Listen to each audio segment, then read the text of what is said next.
hoje entrar no 9º mandamento, já realmente nos aproximando do final da nossa série. Série que agora está sendo intercalada com outra série de estudos que vocês estão recebendo, né, no livro lá, Incomparável. Nosso irmão Vanderlan tem dado esses estudos.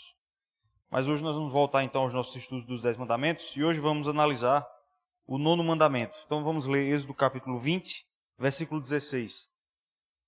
Êxodo, livro do Êxodo, capítulo 20, versículo de número 16. Gostaria que todos nós lêssemos a uma só voz. Todo mundo encontrou?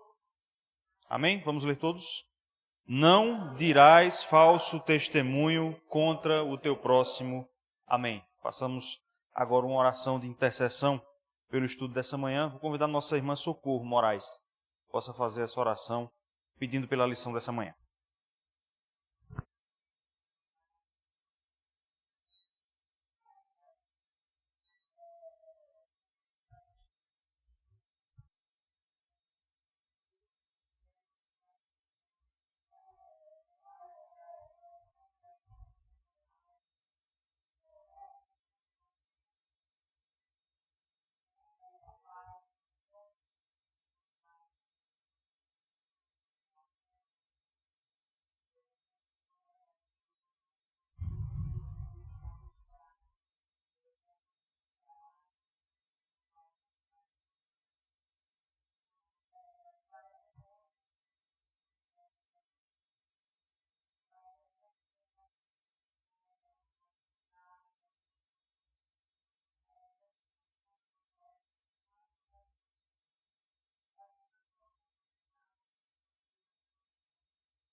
Amém.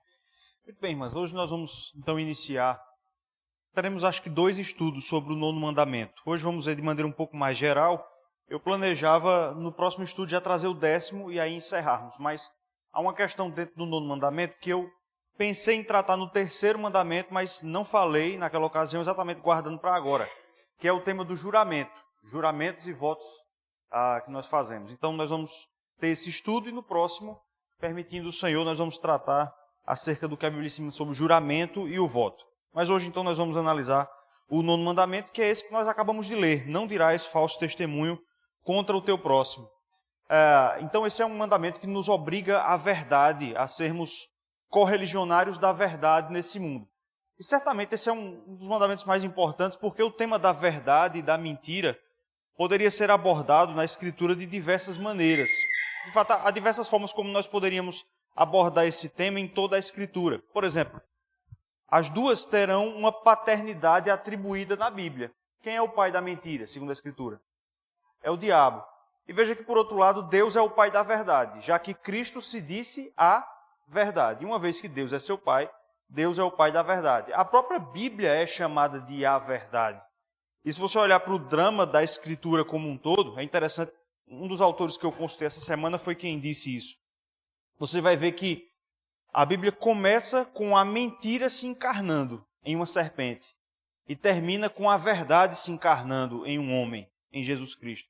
Então esse tema da verdade, da mentira na Escritura, a gente poderia abordar de diversas maneiras, mas faremos isso hoje olhando para o 9º mandamento, para a parte mais ética, vamos dizer assim, desse tema, tá bom? Então hoje nós vamos percorrer 3 passos, tá certo? Vamos ver a introdução, como a gente sempre vê, aos mandamentos.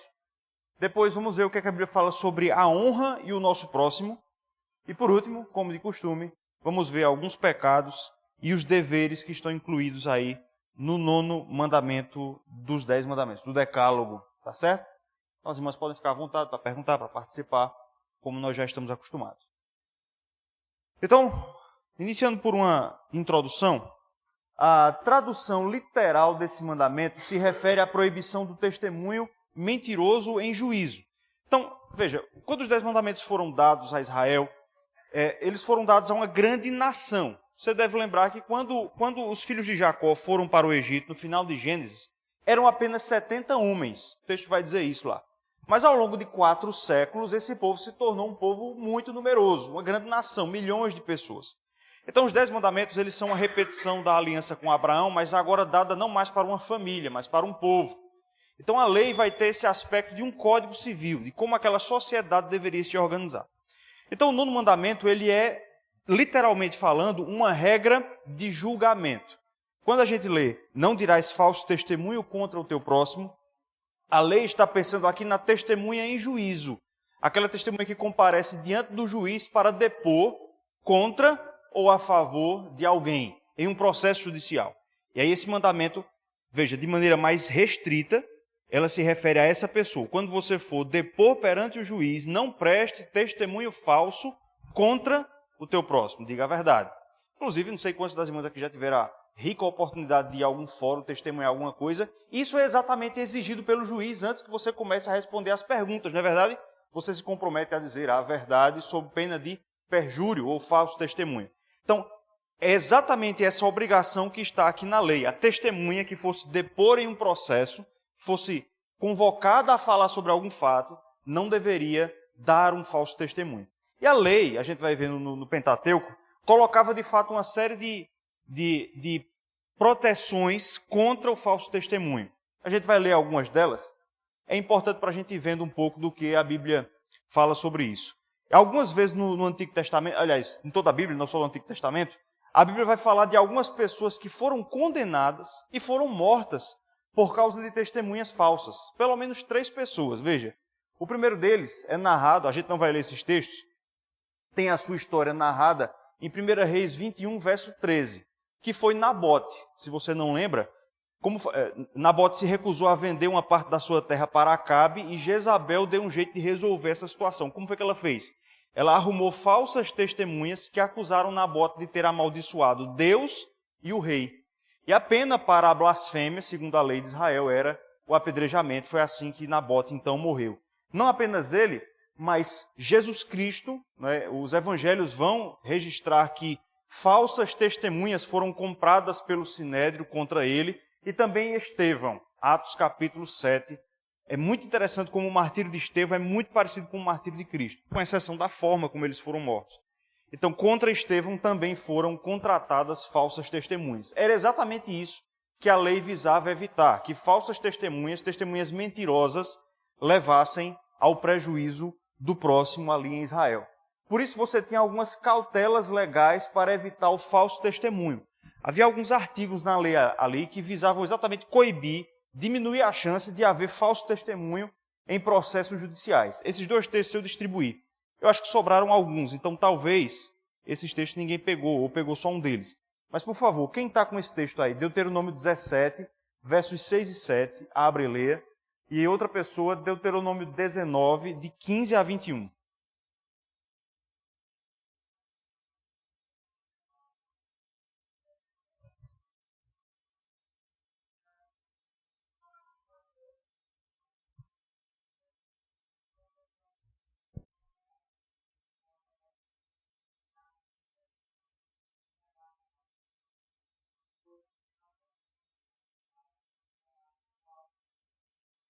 Então veja o que a lei colocava. Ninguém pode ser condenado pelo depoimento de uma testemunha só. Se ocorrer um crime em Israel e só uma pessoa viu, não poderia haver condenação. Por que a lei colocava isso? Porque era colocar a vida do acusado na mão de uma pessoa só. Você poderia chegar, acusar alguém, eu sou a única testemunha, condenado. Então por isso que a lei vai dizer, pela palavra de 2 ou 3 testemunhas, no mínimo quantas? 2 ou 3 testemunhas, toda a verdade será estabelecida. Quando Jesus diz assim, onde estiverem reunidos 2 ou 3, de onde é que ele está tirando isso? Da lei de Israel. Ali não é um texto para você introduzir um culto que tem pouca gente, né? Estiverem 2 ou 3, ali o Senhor está no meio. Mas é a ideia de julgamento, a disciplina eclesiástica, que deve ser feito com pelo menos 2, nunca com um só, para que a falsa testemunha não tenha muito poder sobre a vida de alguém. E a lei ainda vai dizer uma coisa interessante, se alguém for condenado à morte por um crime que a lei de Israel condenava à morte, quem será o primeiro a atirar as pedras? As testemunhas. Por que a lei colocava isso? Se a testemunha tivesse mentido, ela seria a primeira a matar aquela pessoa. E mais à frente, se descobrisse que aquela pessoa foi condenada e morta por um falso testemunho, ela seria então acusada de homicídio. Ela efetivamente matou aquela pessoa com seu falso testemunho. Qual era a pena para o homicídio? A gente viu no sexto mandamento? A morte. Também isso colocava um certo medo na testemunha, né? Você vai depor contra alguém, você vai ser o primeiro a atirar a pedra. Então isso colocava um certo temor ali em alguém que quisesse mentir em juízo. Deuteronômio 19, 15 a 21. Alguém ficou com esse texto?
Pediam também.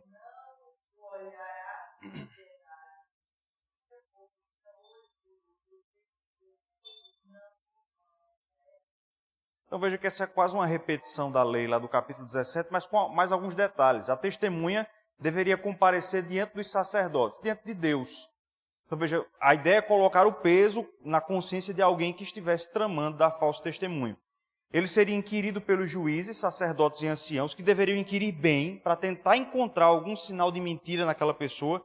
E se descobrisse que aquela pessoa está mentindo, a lei dizia, a pena do crime que aquela pessoa tinha acusada será aplicada a ela. Por exemplo, se uma testemunha falsa tivesse acusado alguém de ter roubado um boi, e a lei dizia que quem roubasse o animal teria que restituir 2 vezes, a testemunha falsa teria que dar àquela vítima 2 bois. Se a pena para aquele crime acusado fosse a morte, a testemunha teria que ser apenada com a morte. Então veja que Moisés colocou ali em Israel uma série de dispositivos para evitar ao máximo, conquanto não fosse impossível impedir, como a própria Bíblia vai mostrar, que falsas testemunhas ali enganassem os juízes em Israel, tá certo? Oi? Sim.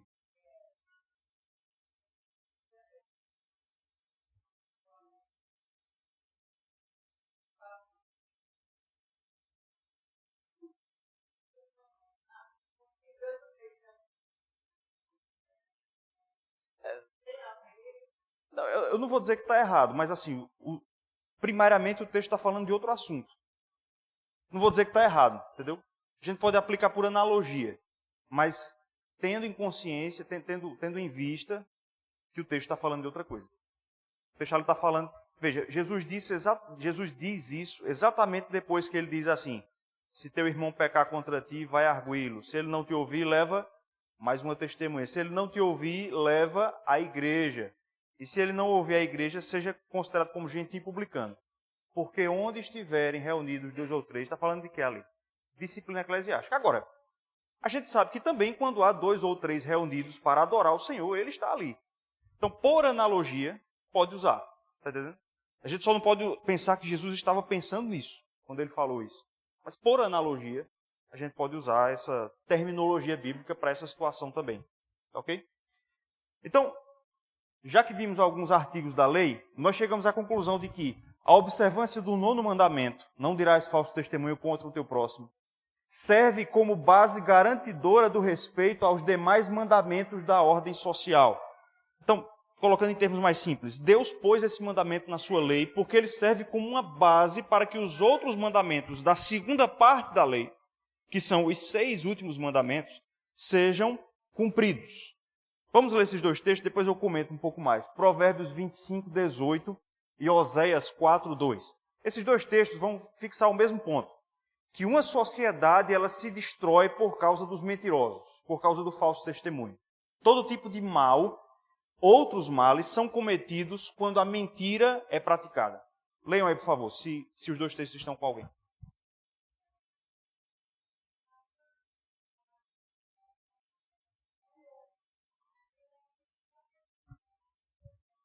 Ele é uma flecha aguda, ou seja, ele tem capacidade de causar muitos males, tá certo? Oséias, capítulo 4, verso 2.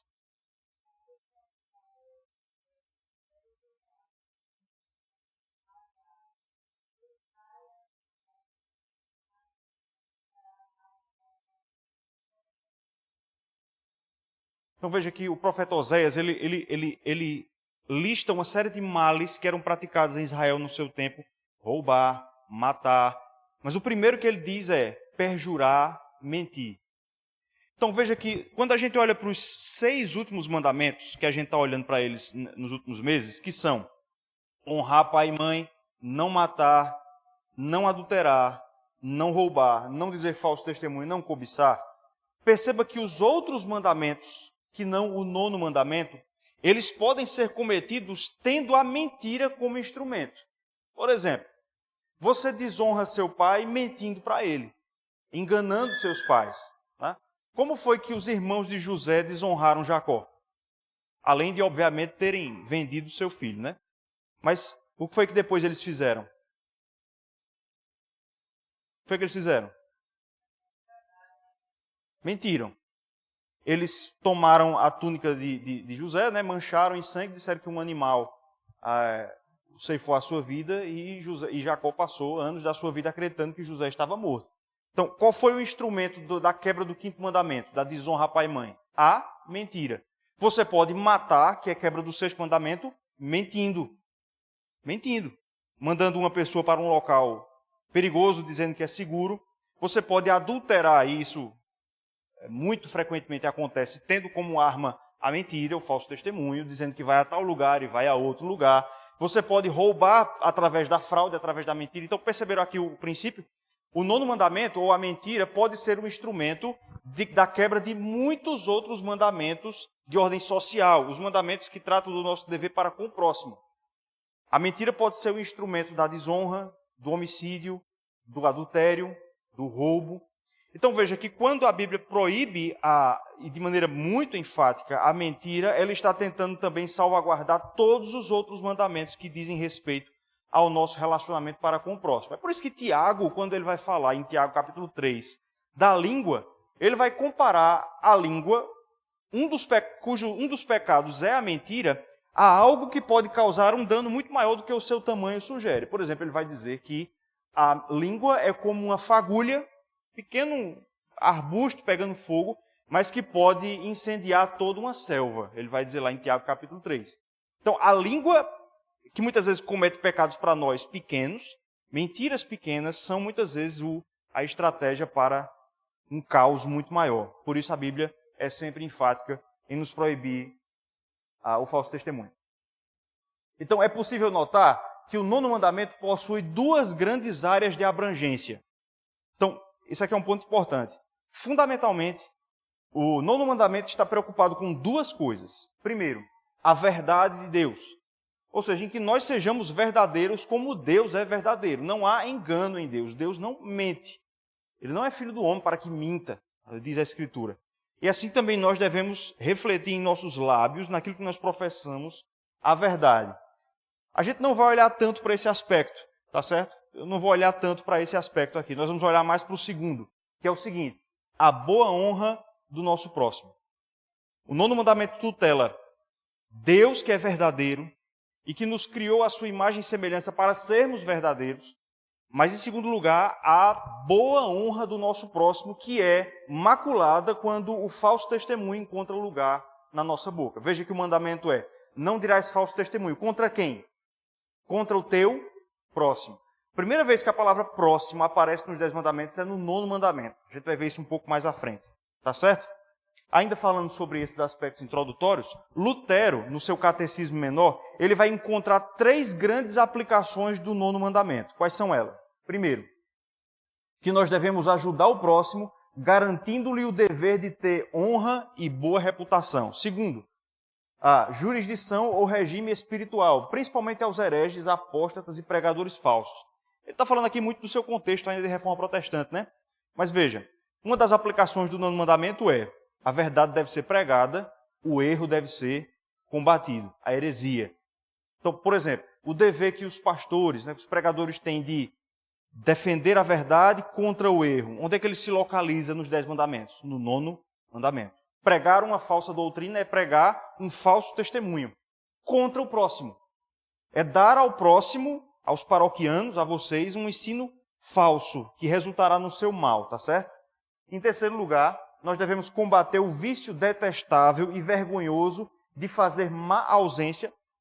Por que ele chama aqui essa questão de má ausência? É falar da pessoa quando ela está ausente. Então, é aquilo que a Bíblia vai chamar de mexerico. A gente vai ver isso um pouco mais à frente. Então, o mau hábito da má ausência, o vício detestável e vergonhoso da má ausência e da calúnia, tá certo? A gente vai ver isso com mais detalhes um pouco mais à frente. Em resumo, ainda falando em termos introdutórios, a gente pode resumir o nono mandamento como o catecismo de Heidelberg, um catecismo luterano, faz. A letra está grande aí, vou pedir para nós lermos todos juntos. Dá para ler? Vamos ler juntos? No tribunal ou em qualquer outro lugar, eu devo amar a verdade, dizê-la com honestidade e fazer tudo o que puder para defender e promover a honra e a reputação do meu próximo. Esqueça tudo, mas decore isso, né? O resumo do nono mandamento é esse. Veja, a verdade deve ser dita no tribunal ou em qualquer outro lugar. A gente viu que o nono mandamento textualmente está falando do tribunal. Mas como nós vimos lá no começo, os 10 mandamentos são paradigmáticos. Eles falam de situações específicas, mas que se alastram para toda a nossa vida. Então, no tribunal ou em qualquer outro lugar, aqueles 2 pontos que nós vimos. Eu devo amar a verdade. Segundo, eu devo prezar e promover e defender a honra e reputação do meu próximo. Irmãs, até aqui está tudo claro? Está dando para entender o nono mandamento? Até aqui está tudo tranquilo? Prossigamos, então. Um segundo tema que acaba tendo voga aí no nono mandamento é a questão da honra do nosso próximo. Como nós vimos, o nono mandamento tutela a verdade e a honra do próximo. Como nós vamos focar nesse segundo aspecto, vamos falar um pouco sobre qual é a relação entre a honra e o nosso próximo. Pela primeira vez, como eu disse mais atrás, o termo próximo vai aparecer aqui nos 10 mandamentos, é no nono mandamento. Primeira vez que a palavra próximo vai aparecer. Não dirás falso testemunho contra o teu próximo, ela vai se repetir no 10º mandamento, tá certo? E aqui é interessante a gente perceber como os 10 mandamentos eles foram ordenados de maneira lógica. Reverendo Wendel, quando pregou aqui, tratou bastante disso. Eu achei bem interessante. E é importante entendermos a ordem e a posição que cada mandamento aparece, porque isso acaba nos ensinando algumas coisas que passam desapercebidas. Por exemplo, vejam isso aí, preste atenção. O nono mandamento, vir logo depois de não furtarás, aponta para o fato de que a honra integra o patrimônio do meu próximo. Veja, qual é o mandamento anterior a esse? Não furtarás.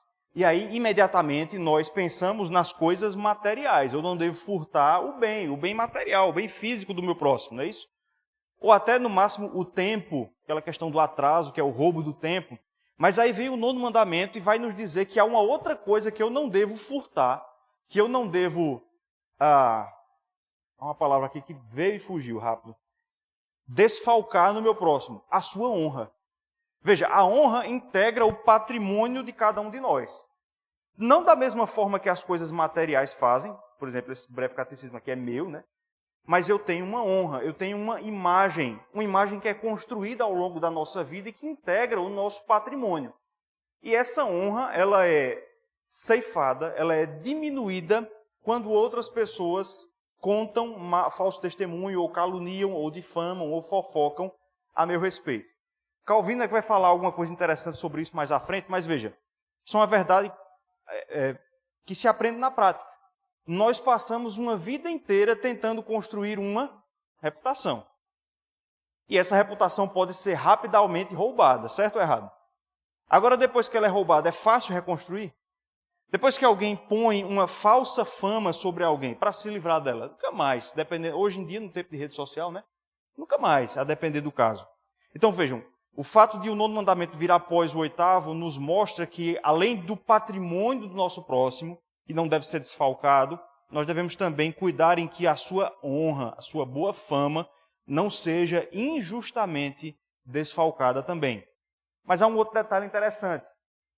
O fato de ele, esse mandamento, estar antes do último, que é não cobiçarás, denuncia que os pecados do 9º mandamento estão fincados no desamor para com o próximo. Veja, nós dizemos falso testemunho contra o próximo por causa da quebra do 10º mandamento, que é cobiçar o que é do próximo. Frequentemente, por exemplo, o pecado da fofoca, do mexerico, está relacionado a quê?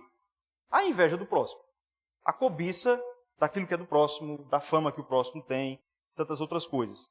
Então vejam que o 8º e o 10º mandamento nos informam muito sobre o 9º, tá certo? O fato de que eu devo cuidar da honra do meu próximo, que integra o seu patrimônio, o fato de que eu não devo cobiçar o que é dele, o que eu faço muitas vezes falando mal do meu próximo, tá certo? Então, mais de uma vez, a Bíblia vai aliar o 9º mandamento ao amor, que é o que toda a segunda tábua ensina, e também à unidade. Vamos ler esses textos aí? Provérbios 11, 9, Efésios 4, 25, por último, Tiago 3, versos 8 e 9. Nessa ordem, quem tiver com esses textos, por favor, abre e leia.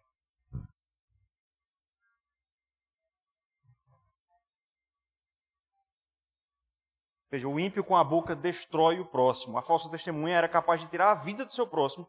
Assim também Provérbios vai dizer, o ímpio com a boca destrói o seu próximo. Próximo texto, Efésios 4, 25.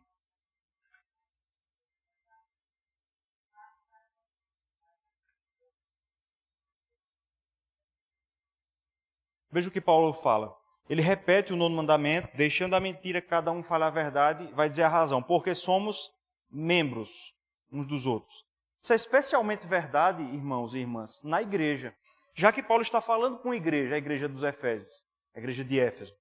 Por que é que nós não devemos maldizer? Nós vamos ver com detalhes o que é isso, mais na frente. Por que é que nós não devemos maldizer a ninguém, com especialidade nossos irmãos? Responde Paulo, porque somos membros uns dos outros. No capítulo 5, Paulo vai dizer que o esposo, por exemplo, que inflige mal à sua esposa, inflige mal a si mesmo, porque os dois são uma carne. Mutatis mutandis, a mesma coisa acontece na igreja. Nós não devemos maldizer entre nós, porque somos membros uns dos outros, porque somos da mesma igreja, porque estamos unidos ao mesmo corpo. Por último, Tiago 3, versos 8 e 9.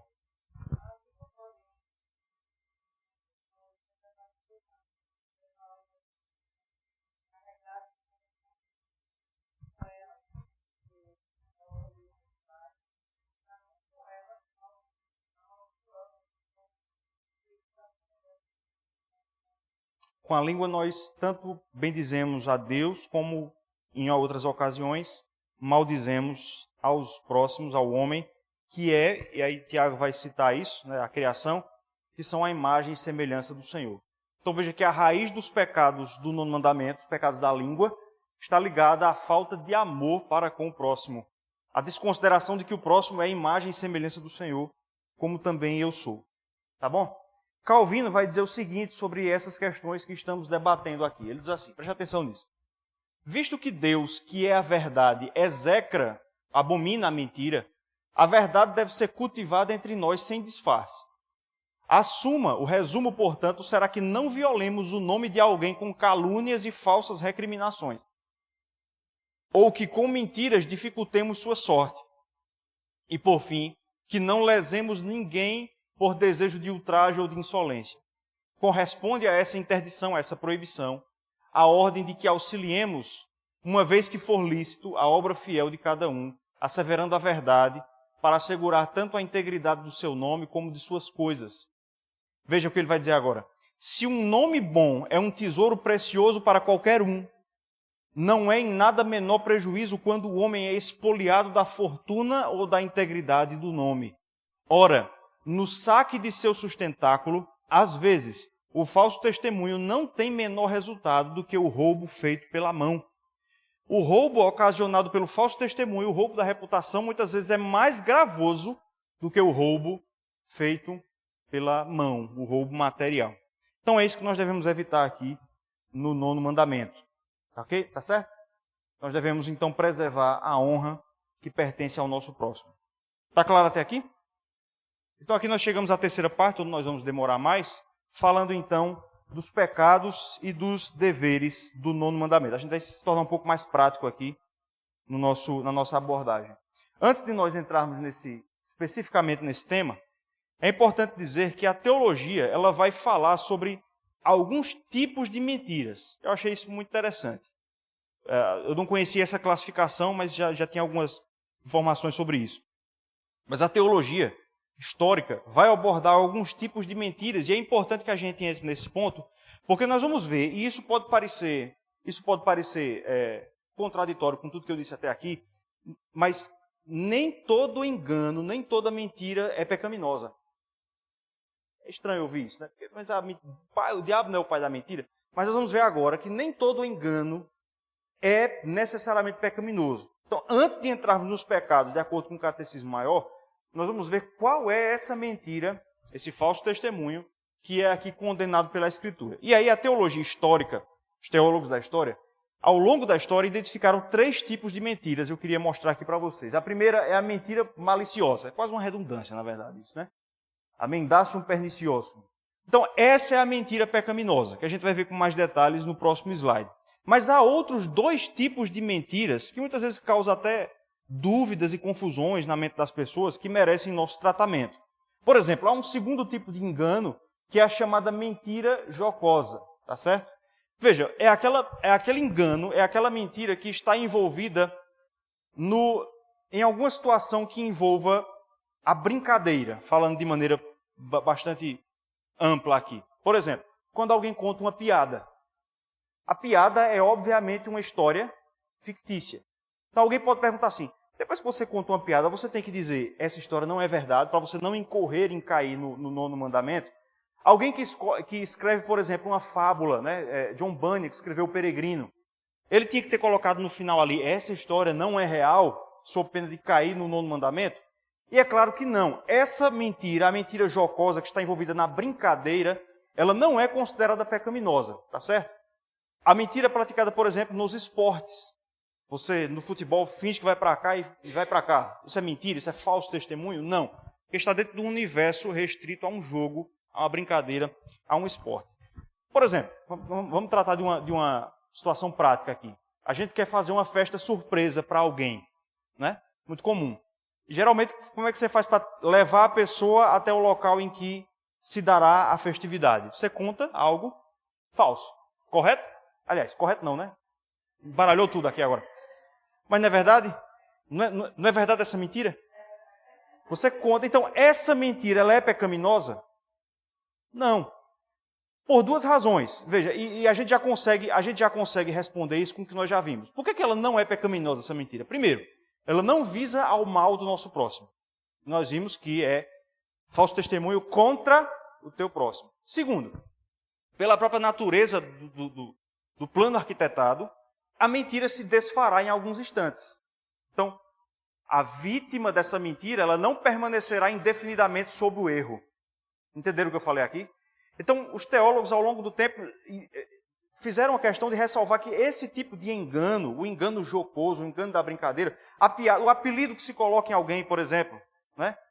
Um apelido que geralmente é mentiroso, é um epíteto falso. Essa brincadeira, esse engano envolvido na brincadeira, a princípio, ele não é pecaminoso. Porque geralmente ele é dito num contexto em que o engano se desfará depois de algum tempo, e em outros casos, porque as pessoas no ambiente ali sabem que aquilo ali não é uma verdade. Né? Estou tentando achar alguma brincadeira aqui, mas que não soe estranha. Mas aquela brincadeira que a gente tira com alguém, fulano é isso, fulano é aquilo. Uma vez que no ambiente se sabe que isso é uma brincadeira, ninguém realmente será tomado por esse engano. Então essa brincadeira, ela não é. Esse engano... Oi? Hã? Pronto, Igno é um Araújo, Igno é filho de Valdeci.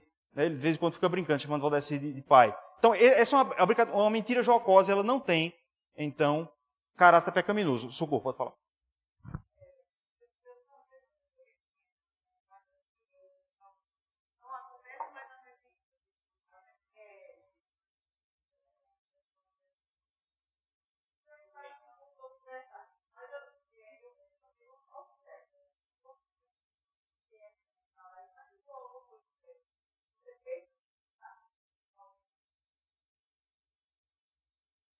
No próximo slide, acho que é o próximo, a gente vai tratar desse tema. Aí eu me lembro para falar disso. Se a dúvida não for respondida, você me diz. Mas adiantando, aí é pecado. Quando nós temos a obrigação de dizer a verdade, e essa verdade é calada, há pecado. Natália, pode falar.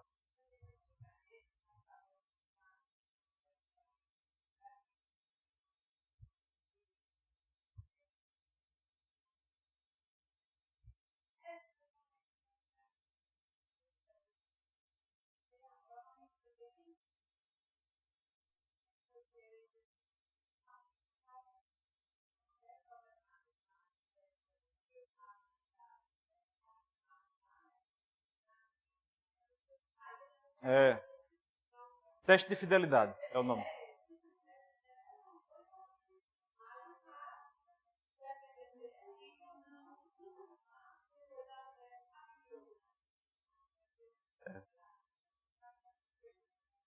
É. É claro que aqui se está diante de um pecado, né? Criou-se a ocasião de tentação. Mas vamos lá, as pegadinhas. As pegadinhas. Fazer pegadinha é pecado? Não, porque exatamente essa mentira dentro de um contexto e a vítima ela é notificada de que aquilo era falso depois de pouco tempo. No entanto, a Bíblia faz uma advertência sobre essa chamada mentira jocosa. Quem está com esse texto, abra e leia, Provérbios 26, 18 e 19. Ela vai dizer que mesmo não sendo pecaminosa em si mesma, há que se ter alguns cuidados com esse tipo de situação.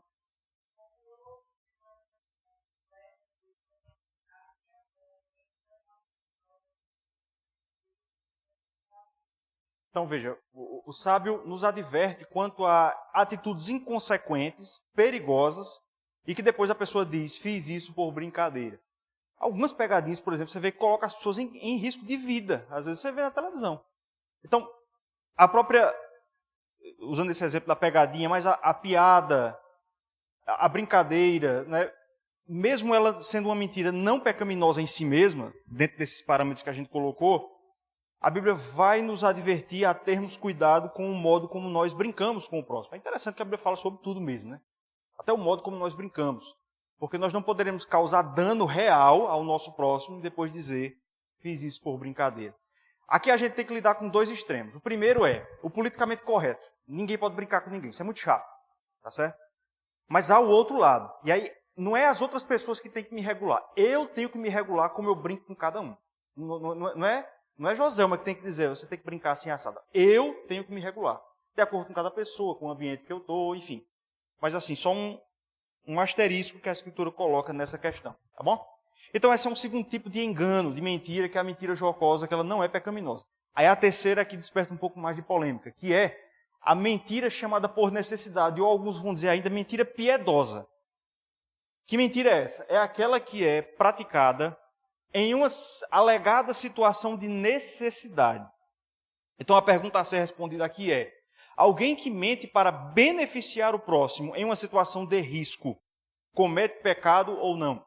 E esse é um tema que despertou muita polêmica na cristandade ao longo dos séculos. O personagem mais famoso em torno desse debate é o conhecido Santo Agostinho.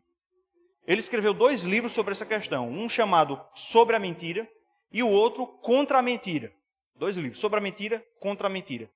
E Agostinho ele vai comentar alguns textos que a gente vai ler 2, e ele vai dizer, ele vai adotar uma posição de completa rejeição à mentira por necessidade. Ele vai dizer que mesmo no caso de risco de vida, o crente, o cristão, não deve dizer falso testemunho em tempo algum. Então ele rejeita a possibilidade da mentira por necessidade. A igreja medieval, durante muito tempo, seguiu então esse paradigma do entendimento de Agostinho. Eu já li o Contra a Mentira, eu tenho e já li. Sobre a mentira eu nunca li. Ele vai dar alguns argumentos, dizer que, por exemplo, é mais importante salvar a alma do que o corpo, e vai usar as palavras de Jesus. No entanto, pedindo muitas vênias ao maior filósofo da história do cristianismo, Agostinho, nós discordamos. A Bíblia ela vai dar possibilidade para, em situações graves e muito específicas, que o falso testemunho seja dado sem que haja pecado. Então vamos ler 2 textos. Êxodo 1, de 15 a 21, e outra pessoa, Josué 2, de 4 a 6.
Então veja que aqui nós temos um caso de falso testemunho, tratando em termos mais... É um falso testemunho, é uma mentira, sendo contada pelas parteiras aqui, pelas parteiras egípcias. Ou melhor, as parteiras hebreias. Verso 15, uma se chamava Sifrá, a outra Puá. É aquele decreto que Faraó manda que os filhos dos hebreus sejam sacrificados para diminuir ali a população hebreia no Egito. E essas mulheres mentem para não obedecer a essa ordem. Elas mentem dizendo que quando elas chegam ali para assessorar as mulheres hebreias, elas são mulheres fortes, e já aconteceu tudo, o menino já sumiu. Então não dá tempo delas fazerem o parto. Isso era um testemunho falso, mas o texto vai dizer, e veja como a intenção de Moisés, que é o beneficiário, inclusive, dessa mentira, Moisés, ao narrar isso, ele é o escritor do livro do Êxodo, ele deixa muito claro, ainda que não diga isso textualmente, que esse ato foi aprovado por Deus. Veja, elas temeram a Deus. 2 vezes o texto diz, e Deus as recompensou. Deu filhos a elas, né? As tornou férteis. Então esse é um caso em que uma situação grave, em que a vida estava em risco, um falso testemunho foi contado, e o texto nos dá a entender aqui que não houve repreensão de Deus. Outro texto, Josué 2, de 4 a 6.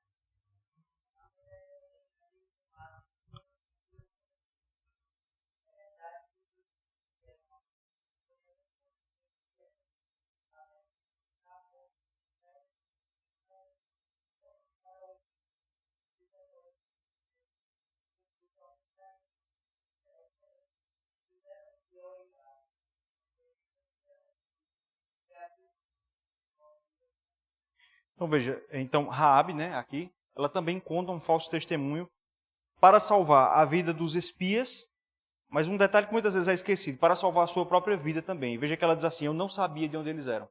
Porque se ela dissesse que sabia quem eles eram, ela seria tida como acolhedora deles e seria morta. Ela não mentiu apenas pela vida dos espias, mas pela sua própria vida.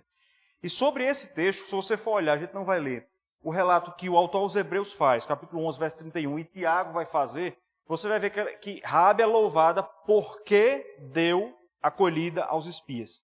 Tiago vai dizer assim, inclusive porque ela desviou os homens de Jericó do seu caminho. Então, expressamente, a Bíblia vai dizer que esse falso testemunho foi aprovado por Deus. No seu livro, Agostinho ele tenta encontrar várias soluções para fugir dessa conclusão que nos parece clara. Mas assim, o entendimento a que nós chegamos é que a mentira por necessidade, ela é aprovada por Deus, desde que você entenda o que é necessidade. Uma situação grave em que um mal mais grave do que a mentira está prestes a acontecer. Porque esse é o raciocínio. Veja bem, matar é pecado? Sim ou não? Mas em legítima defesa, para salvar a vida de alguém? Não. Então veja, se a Bíblia me permite que eu pratique um mal tal como matar alguém para salvar uma vida, um mal menor, que é um falso testemunho, também pode ser praticado. Então é uma questão até mesmo de raciocínio lógico, tá certo? Agostinho também ele se perde em algumas coisas, ele vai dizer assim, pode adulterar para salvar a vida de alguém? Mas isso é uma situação impossível, impossível que isso aconteça. Então nós chegamos à conclusão de que a mentira por necessidade, nessas situações, a Bíblia só fala de uma, que é para salvar a vida de alguém. Mas pelo menos em uma situação grave, ela é considerada não pecaminosa, tá certo? É como se fosse uma legítima defesa. Mutatis mutandis é como se fosse uma legítima defesa.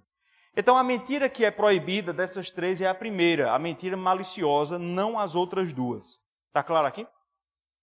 Então passemos então àquilo que a Bíblia fala então sobre os pecados do nono mandamento, para caminharmos para o final. Isso está nas perguntas 144 e 145 do nosso Catecismo Maior. Eu não vou ler a pergunta sobre os pecados porque ela é longa, mas eu pensei algumas coisas aqui para nós vermos. Quais são, então, os tipos de falso testemunho ou pecados do nono mandamento? Alguns pecados nós damos destaque, então. Primeiro, o julgamento precipitado. Julgar alguém precipitadamente é pecado. Os textos aqui são João 9,2 e 1 Coríntios 4,5. Leiam, por favor, as duas pessoas.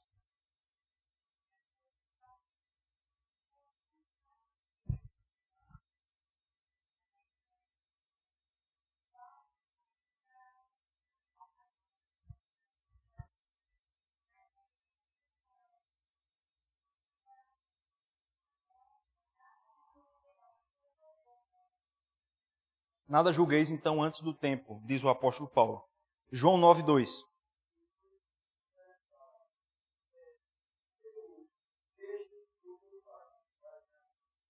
Veja, os discípulos de Cristo encontram um galileu cego e eles fazem um julgamento precipitado. Quem pecou? Jesus vai dizer que nenhum nem outro, nem ele nem seus pais. Então esse é um exemplo de julgamento precipitado. Então julgar precipitadamente, e o que é isso? Sem informações suficientes. Por exemplo, em uma contenda, fazer juízo tendo ouvido um lado só. Julgamento precipitado é pecado. Pecado. Às vezes é inevitável fazer isso. Mas, via de regra, em uma contenda entre duas partes, um requisito mínimo de justiça em um julgamento é que você ouça as duas partes. Né? Tanto é que em processos judiciais não interessa quão evidentes as provas sejam. Ao indivíduo é dada a oportunidade de se defender, de dizer alguma coisa para tentar se defender. Então, o julgamento precipitado é pecaminoso, tá certo? O julgamento hipócrita. Texto muito conhecido aí, Mateus 7, de 1 a 3. Alguém lê?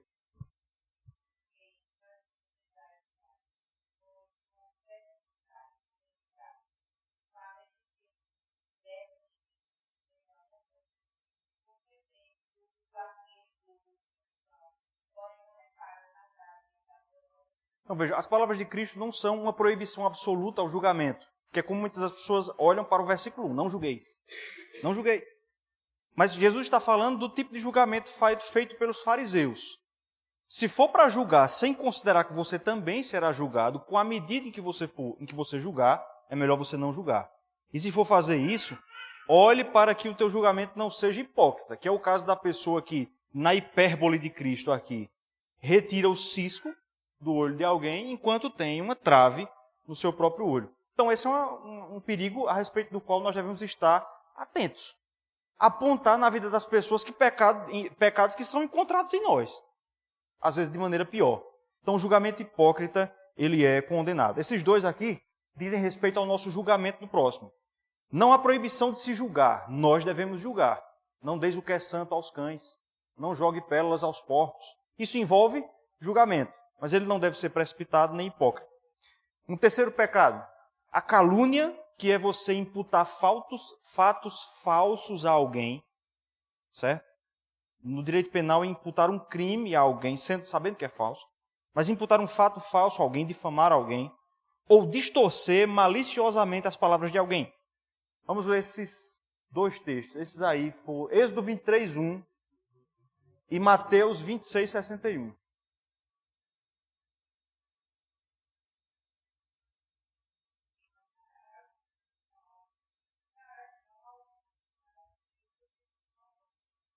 Não espalharás palavras falsas. Irmãs e irmãos, uma aplicação bastante moderna para o mandamento que encontramos em Êxodo 23, 1. As coisas que compartilhamos em redes sociais. O fenômeno das fake news. Aí aqui você vai ter também dois extremos, que é o seguinte. O Estado querendo regular o que é verdade e o que não é. Esse é um problema sério, muito sério. Mas há o outro lado, que é muitas vezes nós compartilharmos informações sem checar. E, irmãs, olha, veja, usando o seu WhatsApp, você cuidado com o que você recebe, porque existem mecanismos de disparo de notícias que são usados por grupos políticos, por empresas, e você acaba recebendo muita coisa que é falsa, que é distorcida, e você passa adiante sendo inverídico. Então, na rede social, a gente tem que lembrar de pôr em prática Êxodo 23, 1, checar. Tem como você checar as coisas hoje em dia. Então, você recebeu algo, uma notícia alarmante. Olha, se a notícia vier caucha alta, um monte de coisa vermelha, a chance de ser mentira é muito grande. Porque você recebe muita coisa alarmante assim. Uma vez eu recebi uma notícia de que o exército da Venezuela estava para entrar no Brasil. E diga se o cabo vai acreditar numa coisa dessa. Então você tem que checar as coisas que você recebe, minimamente ali. E ali, se for verdadeiro, você pode então repassar. Tá bom?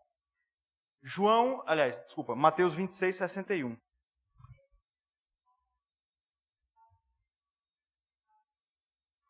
Então, os teólogos vão encontrar nesse texto aí uma distorção, porque Jesus não disse isso.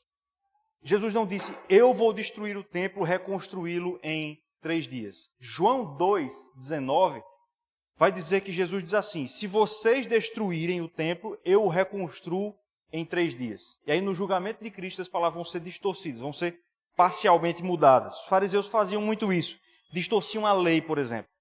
Então, distorcer as palavras de alguém, citar as palavras de alguém, mudando a forma como ela foi dita, dizer que alguém disse algo quando nós não temos certeza do que realmente foi dito, Ou mesmo, irmãs, citar as palavras de alguém fora de contexto, citar as exatas palavras de alguém, mas sabendo que elas serão recebidas num sentido distinto do que originalmente foram ditas, tudo isso é distorção e é quebra, então, do 9º mandamento, tá certo? Prosseguindo, agora, calar a verdade. Nós vamos ver agora que quando nós temos a obrigação de dizer a verdade, e nós não fazemos isso, isso é pecaminoso. Gênesis 4, verso 9.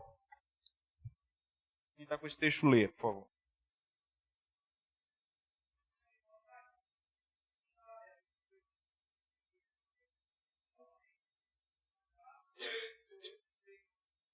Então veja, Caim, numa posição em que ele deveria responder, é claro que ele havia assassinado seu irmão, né? Mas ele não responde ali quando ele deveria responder. Eu abri aqui o Catecismo Maior, ele vai dizer quais são essas ocasiões em que nós devemos dizer a verdade e nós não devemos nos mantermos calados. Ele vai dizer aqui, deixa eu encontrar aqui. Aqui. São os pecados. Ele vai dizer a supressão da verdade, o silêncio indevido em uma justa causa. Veja, quando você tem a oportunidade de desfazer uma injustiça ou de impedir que uma injustiça em uma contenda seja perpetrada e você se cala, essa é uma quebra do 9º mandamento. Então vamos lá. A supressão da verdade, o silêncio indevido em uma justa causa, conservar-nos calados quando a iniquidade reclama a repreensão de nossa parte ou uma denúncia. Então veja, conservar-se calado quando se está diante de uma situação em que, pelo contexto, se reclama a nossa repreensão. É claro que se nós formos explicitamente repreender todo o mal que vermos, você não vai viver mais. Você vai dedicar todo o seu tempo a fazer isso. Mas há ocasiões, e nós geralmente percebemos isso, em que nós nos calamos quando algo merece a repreensão, e isso é uma quebra do 9º mandamento. Mesmo porque, vejam, irmãos, principalmente no caso do crente mais experimentado em relação ao neófito, ao novo convertido. Em algumas situações, quando nós vemos nosso irmão fazer algo errado, algo inapropriado, o nosso silêncio passará a impressão a ele de que aquilo é correto. E o que é isso? Falso testemunho. Veja, você, sem palavras, proferiu um falso testemunho. Então, é claro que alguns outros versículos vão regular isso, né? Paulo, aos Gálatas, vai dizer que nós devemos repreender o nosso próximo com espírito de brandura, diz o apóstolo. Então, é claro que você não vai fazer isso na frente de todo mundo, né? A rigor não, a princípio não, você vai fazer isso com brandura, mas o silêncio diante de uma situação que reclama a repreensão, a exortação, com brandura, também é quebra do 9º mandamento. Então, essas situações, socorro, em que se reclama de nós que se diga a verdade, e essa verdade é calada, a quebra do 9º mandamento. Em muitas situações vai ser isso. Tá certo? Então, são essas situações aqui. Tá claro? Prosseguindo, então. A Bíblia vai falar também do mexerico, que é o que nós modernamente conhecemos como fofoca. Então, vamos ler 2 textos. Provérbios 16, 28, 2 Tessalonicenses 3, versos 11 e 12. Podem ler.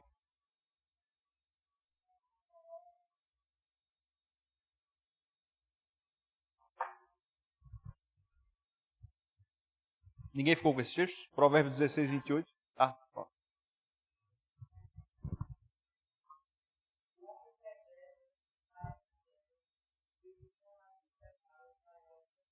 Então veja, o homem perverso é o ventilador. Ele espalha contendas. 2 Tessalonicenses.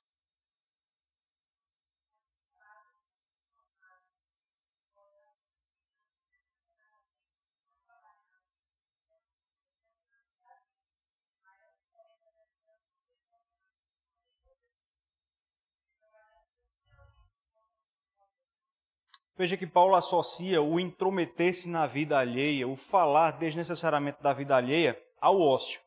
Pessoas em Tessalônica que não trabalhavam, aguardando a volta de Cristo, e aí ocupavam o seu tempo, muito tempo livre, intrometendo-se na vida alheia. E essa é, muitas vezes, a gênese do pecado da fofoca, né, do mexerico. É a desocupação. Então, uma pergunta que a gente pode fazer aqui, a gente está comentando algumas dessas situações, enquanto nosso tempo não termina, o que é fofoca, então? Porque uma coisa importante a se destacar é o seguinte: os erros, os pecados e até mesmo os defeitos das pessoas, eles não são inomináveis. Não é que você é proibido de sequer referir que alguém fez algo. Mas a questão é falar disso desnecessariamente. E quando é que isso acontece? Quando é que dizer, olha, fulano fez isso? Quando é que isso se constitui em fofoca? Quando isso não visa nenhum propósito santo.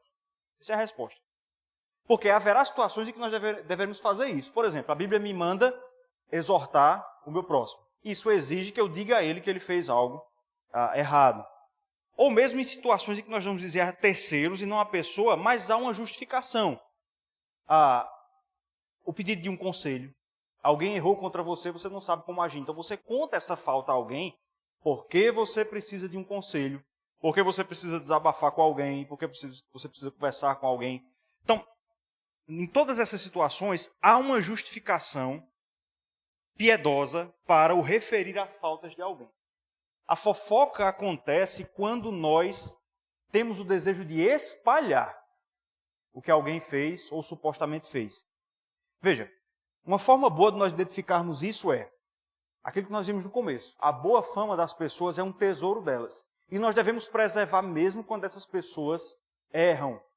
Se aquela pessoa não há nenhum propósito útil para que aquela pessoa saiba o que Beltrano fez, por que dizer?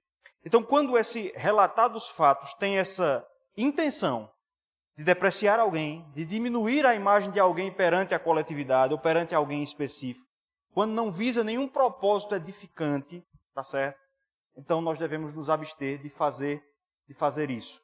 Mesmo porque, irmãos e irmãs, a gente sabe muito bem que à medida que você vai repassando a história, ela vai se distorcendo. E daqui a pouco o indivíduo cometeu um erro pequeno, e daqui a pouco isso é reportado como sendo algo escandaloso, tá certo? Então o mexerico, ele deve ser evitado por todos nós, tá certo? Opa, pode falar.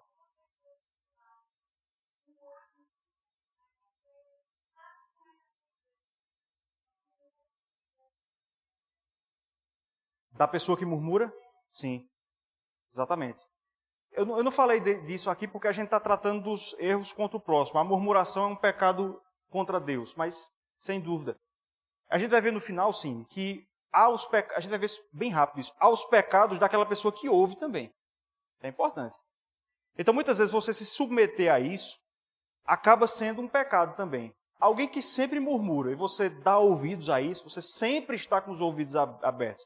Ao ouvir uma coisa que é pecaminosa, que é a murmuração, sem nenhuma repreensão, isso acaba também sendo pecaminoso. Adelma, pode falar.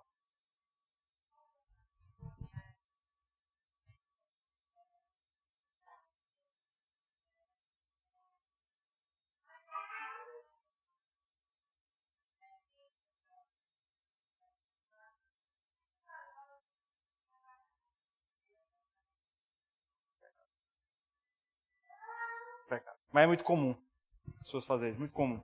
Mas é errado. Certo? Opa, pode falar.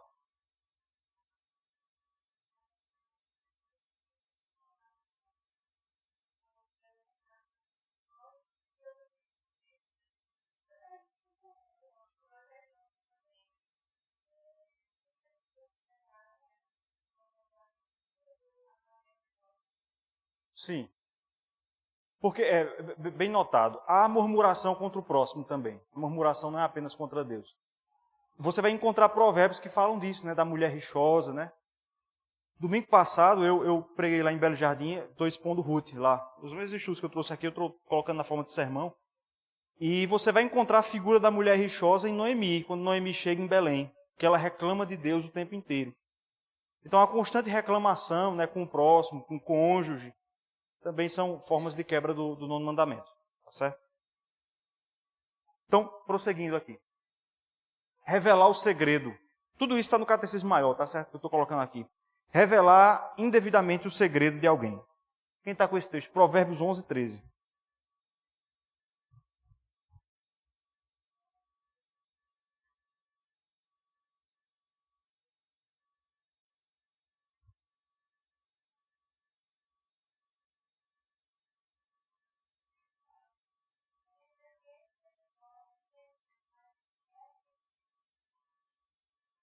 Ok. Então, o tolo, ele revela o segredo. Nós devemos evitar isso também. Por último, nesse momento, o falar inconveniente ou irado. O catecismo vai colocar isso como quebra do nono mandamento, dizer a verdade de maneira inconveniente. Veja que você quebra o nono mandamento dizendo a verdade.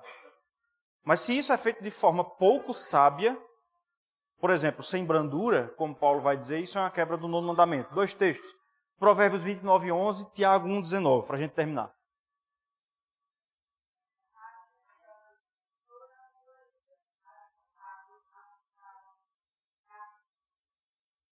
Ok, Tiago 1:19 agora.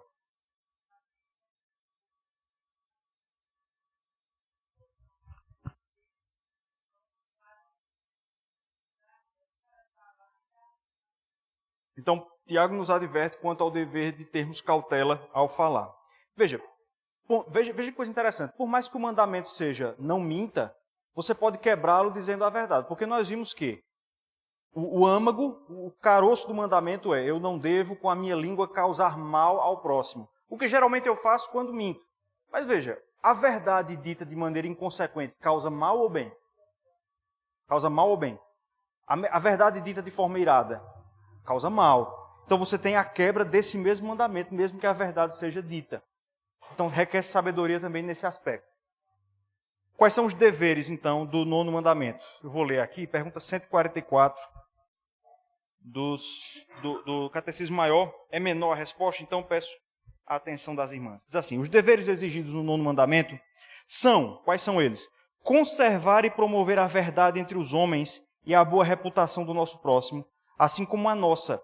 Manter e defender publicamente a verdade e dizê-la sincera, livre, clara e plenamente do coração. E em questões de julgamento e justiça em todas as demais coisas, quaisquer que sejam, dizer a verdade e só a verdade. Julgar caridosamente os nossos semelhantes. Amar e desejar e ter regozijo pela sua boa reputação. Entristecer-nos pelas suas fraquezas. Veja como isso aqui combate aquela questão do mexerico.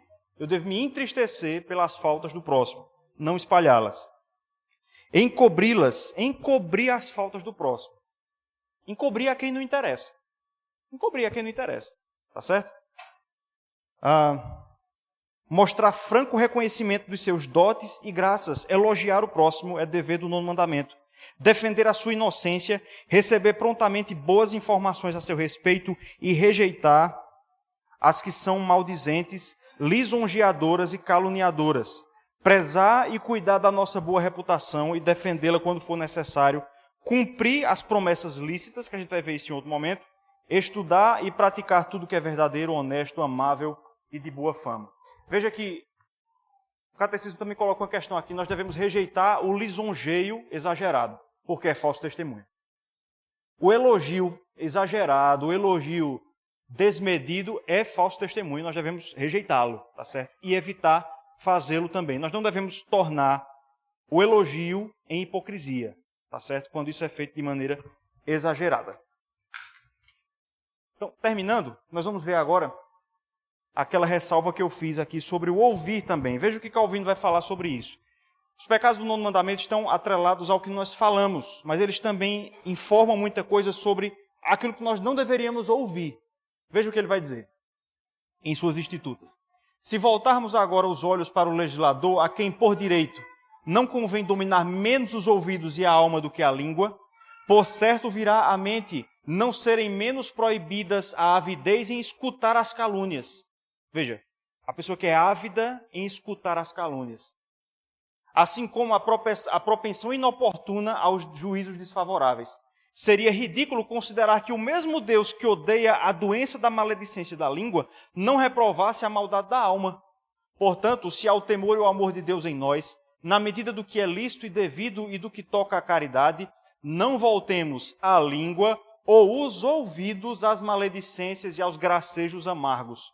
Nem permitamos que a mente se desvie para suspeitas temerárias, mas, intérpretes justos dos ditos e feitos de todos, tanto pelo juízo como pelos ouvidos e pela língua, candidamente conservemos salva para eles a sua honra. Como é que nós mantemos salva a honra de alguém para conosco? não dando ouvido a certas coisas. Alguém vem lhe contar uma coisa que é desnecessária, veio falar de alguém, corte. Uma boa aplicação disso. O que é que a Bíblia ensina sobre o modo de resolver os pecados horizontais? Mateus 18. Se alguém pecar contra ti, contra você, o primeiro passo qual é? Vai a ele, com meio mundo de gente, sozinho, arguí-lo. Se a questão for resolvida, diz o texto, ganhaste o teu irmão. Se ele não te ouvir, leva 2 testemunhas. Não é o bairro, não é botar na rádio. É levar 2 testemunhas para tentar ganhar. As testemunhas estabelecem toda a verdade. Lembra lá do texto lá de Deuteronômio? Se a pessoa não te ouvir, leva-o à igreja. Se ele não ouvir a igreja, considera o gentio publicano. Veja uma coisa. O texto nos permite concluir uma coisa. Se alguém vem até mim contar a falta de uma terceira pessoa contra essa pessoa, por exemplo, se Tobias vem falar comigo, André cometeu um erro contra mim, qual deveria ser a minha primeira atitude? Você já falou com ele sozinho? Não quero ouvir mais. Deveria ser isso que nós fazemos. Entenderam o que eu falei aqui? Entenderam a história que eu contei? Se o ofendido ainda não procurou a vítima sozinha, nós não devemos ouvir o seu relato. Você deve cortar. A não ser que seja uma situação em que ele precise de um conselho, uma situação que ele não saiba discernir bem. Mas não sendo esse o caso, nós devemos não dar ouvidos a isso, fazer cessar isso, para que a boa fama da pessoa que se supõe que errou seja mantida para conosco. Entenderam o que eu contei aqui? Então nós devemos ter esse zelo, irmãos. A gente não leva a sério essas coisas, mas isso é verdade. Se alguém for contar algo de alguém, um pecado horizontal a você, se a pessoa não tratou sozinha com o ofensor, não sendo uma situação em que ela precisa do seu conselho por uma dificuldade prática, não ouça. Não ouça. A pessoa tem que seguir os passos de Mateus 18. Primeiro, só com o ofensor, depois testemunhas, por último, a igreja. Socorro, pode falar. Pois é. Exato.